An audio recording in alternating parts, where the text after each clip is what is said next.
13 मार्च सोमवार को नई दिल्ली साहित्य अकादमी के वाल्मीकि सभागार में भाषा सम्मान का आयोजन किया गया, जिसमें देश भर के 8 रचनाकारों को सम्मानित किया गया। भाषा जानकारों की माने तो साहित्यिक भाषा तभी पूर्ण होती है जब उसमें क्षेत्रीय भाषा, समाज और संस्कृति का समावेश होता है। इस आयोजन में आए साहित्यकारों का कहना था कि इसके लिए साहित्यकार यह सोचकर रचना नहीं करता कि उसे उसके लिए सम्मान मिलेगा, किंतु एक लेखक या साहित्यकार की यश वृद्धि में यह सम्मान बेहद महत्वपूर्ण होता है। सामाजिक परिप्रेक्ष्य में और सम्मान प्राप्त करने वाले जो रचनाकार या लेखक हैं या साहित्यकार हैं, उनकी यश वृद्धि में महत्वपूर्ण होता है। किंतु मेरा मानना है कि कोई भी सच्चा लेखक या साहित्यकार या कोई भी रचनाधर्मी, सृजनकर्मी अपना सृजन करता है या रचना करता है तो पुरस्कार या सम्मान पाने की लालसा लेकर नहीं करता है। कि मैंने कभी ये स्वप्न में भी नहीं सोचा कि मुझे ये सम्मान मिलेगा, या पहले जो सम्मान मिले वो भी काफी गौरवान्वित करने वाले सम्मान थे। प्रथम एक किताब मेरी जो कहानी संग्रह है उस पर उत्तर प्रदेश हिंदी संस्थान द्वारा 1997-98 में, बहुत पहले, राहुल सांकृत्यायन पुरस्कार मिला, जो आजकल संभवतः 1 लाख का हो गया है। तो उस समय भी मुझको ऐसा ही लगा था। एक्चुअली रचनाकार रचना और उसके जो पाठक वर्ग हैं, जो श्रोता वर्ग हैं, जो उसका रस रंजन करने वाले लोग हैं, उन लोगों के बीच लेखक जो है एक एब्सोल्यूट निरपेक्ष पर्सन होता है, जो अपनी रचनाओं के माध्यम से पढ़ने वाले, सुनने वाले के पास जाता है। उसका न कोई फोटो होता है, न कोई मान सम्मान होता है, बस बीच में रचना होती है, वो सृष्टि होती है। मैं तो बहुत बड़ी उपलब्धि मानता हूँ, बहुत बड़ी उपलब्धि है, क्योंकि सामान्य भाषा में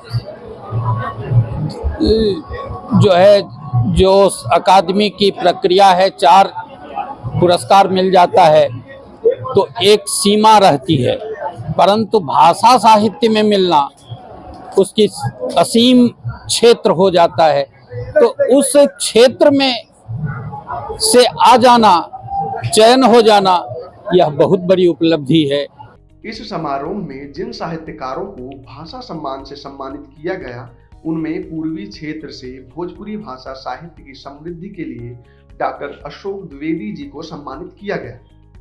इनके द्वारा लिखित हिंदी एवं भोजपुरी भाषा में 1.5 दर्जन पुस्तकें हैं, जिनमें घनानंद और उसकी कविता, समीक्षा के नए प्रतिमान, राम जी के सुगना, गांव के भीतर गांव, फूटल किरण हजार, कुछ आग कुछ राग, मोती बिये राम जियावन दास बाबला एवं रचना आलोचना प्रमुख है। इन्हें साहित्य श्री, लोक पुरुष सम्मान, लोक कवि सम्मान, सेतु सम्मान के साथ कई अन्य संस्थाओं द्वारा भाषा एवं पत्रकारिता सम्मान से भी सम्मानित किया जा चुका है। इस आयोजन में राष्ट्र के अन्य भागों जैसे दिल्ली के डॉक्टर दयानंद भार्गव, तमिलनाडु के डॉक्टर ए दक्षिणामूर्ति, गुवाहाटी के डॉक्टर सत्येंद्र नारायण गोस्वामी, सोलापुर, महाराष्ट्र के डॉक्टर हाजी मोहम्मद आजम, उड़ीसा के डॉक्टर उदयनाथ झा, पश्चिम बंगाल के अनिल कुमार ओझा और पश्चिम कार्बी आंग्लोग असम के होर सिंह खोलर को भी उनके उत्कृष्ट लेखन के लिए सम्मानित किया गया। वहीं पूर्वी क्षेत्र में डॉक्टर अशोक द्विवेदी को दिए गए भाषा सम्मान को लेकर कई विद्वानों और साहित्यकारों ने प्रशंसा की। आज जो भाषा सम्मान दिया गया है उसमें भोजपुरी के लिए, भोजपुरी में अपने महत्वपूर्ण काम के लिए श्री अशोक द्विवेदी सम्मानित हुए हैं और ये बहुत बहुप्रतीक्षित था। इनको सम्मान मिलना चाहिए। इन्होंने सभी विधाओं में काम किया है और पत्रकारिता, भोजपुरी की पत्रकारिता में भी इनका उल्लेख होना चाहिए। मैं इनको बधाई देता हूं और आशीर्वाद भी देता हूं। अशोक द्विवेदी जी को भाषा सम्मान मिला है साहित्य अकेडमी की ओर से। यह एक बहुत ही साहित्य अकेडमी का सराहनीय फैसला है कि अशोक द्विवेदी जी भोजपुरी के लिए जिस तरह दिन रात लगे रहते हैं, इसे मिशन की तरह चला रहे हैं। उन्हें इस बात की चिंता नहीं है कि उन्हें इससे कुछ मिलेगा या इससे सम्मान मिलेगा, इससे यश मिलेगा। वो निष्प्रिय भाव से भोजपुरी प्रेमी की तरह, भोजपुरी के अनुरागी की तरह भोजपुरी की सेवा में लगे हुए हैं। ये सम्मान उन्हें मिला है, तो इससे साहित्य अकेडमी ने अपने सम्मान को भी एक सम्मानित किया है। मैं अशोक जी को बहुत बहुत बधाई देता हूँ, शुभकामनाएं देता हूँ। इनकी सक्रियता की कामना करता हूँ, दीर्घायुष्य की कामना करता हूँ। इससे भोजपुरी का हित होगा, भोजपुरी समाज का हित होगा और हम लोग उसके हिस्से हैं, इसलिए हम लोग का भी हित होगा।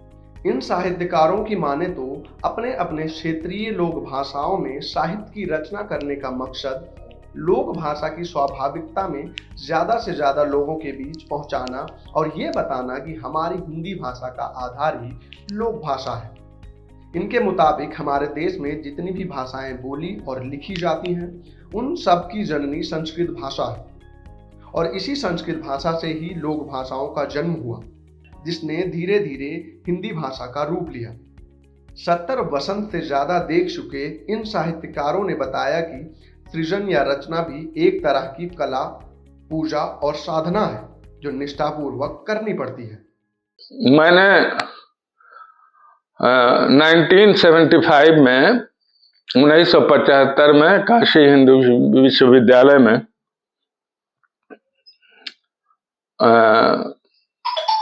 पीएचडी की उपाधि हासिल की थी।